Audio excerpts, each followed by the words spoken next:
phrases I've got in front of me. Here's one. Islam is the sword the left is using to slit the throat of America. And here's another one, which is so sad and poignant under the circumstances, where he said, the cost of gun deaths is worth it every single year so that we can have the Second Amendment to protect our God-given rights to own guns. This is a prudent deal. This is rational, he said. And then, of course... Charlie Kirk gunned down by a 22-year-old from his own side. Antifa bullets, MAGA blood. Was this the first shot of civil war? Watch before the next one fires. Outpouring of raw grief by politicians, but also so many members of the public following Charlie Kirk's death. He had incredible interpersonal skills. He was very charismatic. I know a lot of people who really admired him and his energy and his effort to go to college campuses and say, ask me anything. Let's debate what we disagree with. Let's see if we can come to agreement through an open debate. Do you think he should lie in state, like Nancy Mace, the congresswoman, has suggested, in the Capitol? Like, you know, like former presidents? Well, there are people who were not presidents, who were important Americans who have lied in state. And if that's what the president wants, it's his prerogative. So the language was interesting, wasn't it? Because President Trump almost immediately said, you know, this is the radical left to blame. You know, then, you know, he pointed the finger at the Democrats. There are other people in Congress who used incredibly abrasive language about the Democrats being responsible for this before we even knew who the suspect was. We now know, but we didn't know to this stage. Do you think that was a dangerous thing to do? I'm very concerned about how political relations between both sides have deteriorated. I'll concede that it's gone on by both sides, but I think the hostile rhetoric and the mood of violence by the left in the U.S. has been much, much worse, and I don't think the Democratic Party's done anything about it. Do you really think that? Because, you know, I'm talking about this particular killing. In the aftermath of Charlie Kirk's murder, Presidents Obama and Biden, Nancy Pelosi, whose own husband was almost bludgeoned to death by an extremist, they all came out and said, let's just all calm down. This is a terrible, terrible tragedy, what's happened to the Kirk family. That's not what I heard from Republicans. I think these Democratic leaders deserve a lot of credit for doing that. But when we had enormous violence destroying cities in the summer of 2024, Democratic politicians didn't want to condemn it. And we have so many Democrats calling Trump a fascist and a dictator. This kind of rhetoric, I think, is dangerous. Look, is it going on both sides? I don't dispute that. Including the late Charlie Kirk. So, I mean, there's so many phrases I've got in front of me. Here's one. Islam is the sword the left is using to slit the throat of America. And here's another one, which is so sad and poignant under the circumstances, where he said, the cost of gun deaths is worth it every single year so that we can have the Second Amendment to protect our God-given rights to own guns. This is a prudent deal. This is rational, he said. And then, of course, he was killed by someone who used a rifle against him. I mean, how ironic and tragic is that? It's ironic that someone killed him who didn't have the courage to talk with him. He could walk up. It could be, we'll find video, that this coward who shot Charlie Kirk was engaged in these debates. But, I mean, hate speech is something that democracies permit. But he was using his own hate speech to counter the hate speech from the left. I don't think that's a fair thing to say. And if you want to cherry pick things that he said to try to justify... Well, hang on a minute. Islam is the sword the left is using to slit the throat of America.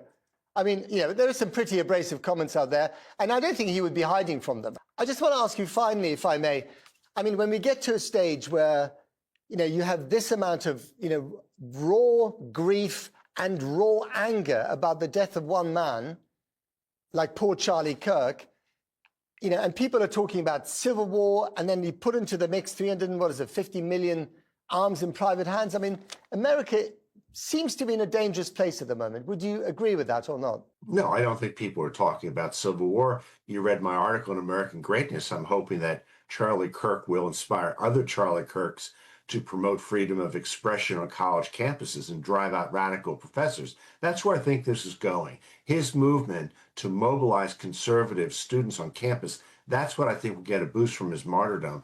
I don't see any indication this is going to lead to violence. Even though there are people calling for violence on both sides. There's always crazy people saying something nuts in every country. Frankly, I haven't seen that today. the conservative movement doesn't advocate violence. The Democratic Party doesn't advocate violence. I think they're tolerating violence more than the conservatives do by fringe elements, and we need to work on that. I have watched the same clips you have, and I still cannot believe how quickly the press turned a cold-blooded assassination into a sermon about both sidism. Charlie Kirk is dead because one young man, Tyler Robinson, decided that bullets speak louder than words. Every cable host who now wrings his hands about toxic rhetoric needs to answer a simple question: which side, has spent the last decade normalizing the language of punch Nazis, deplatform fascists, and riot is the language of the unheard. That language did not float down from the sky, it came from university syllabuses, Hollywood scripts, and members of Congress who still hold their seats.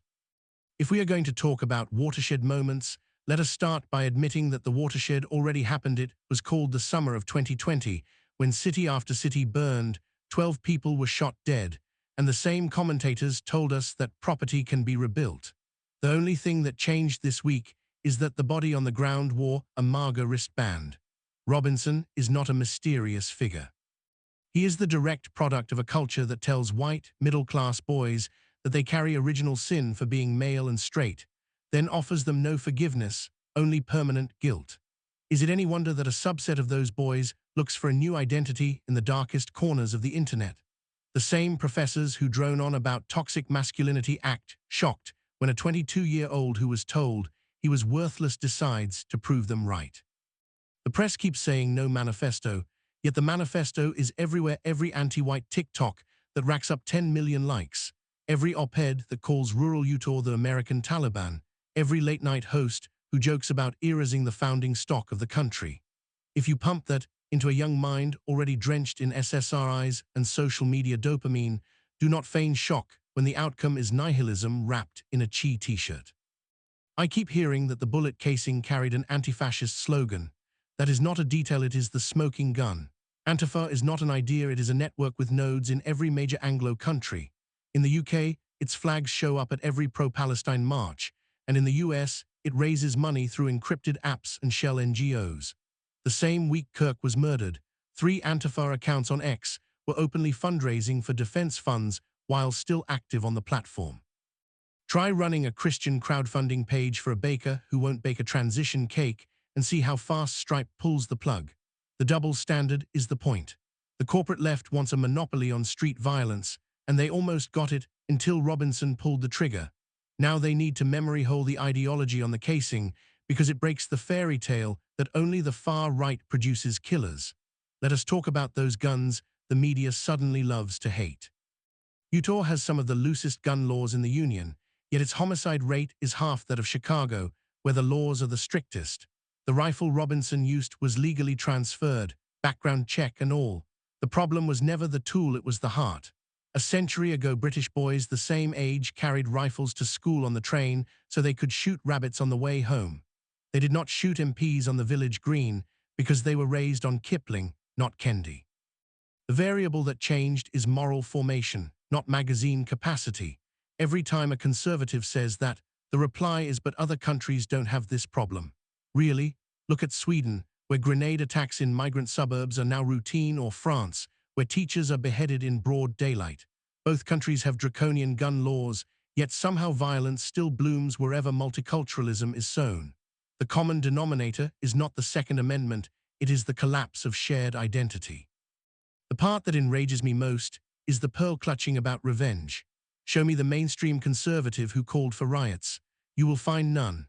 Instead, you find 75-year-old grandmothers holding candles at the Utah Capitol singing "God Bless America."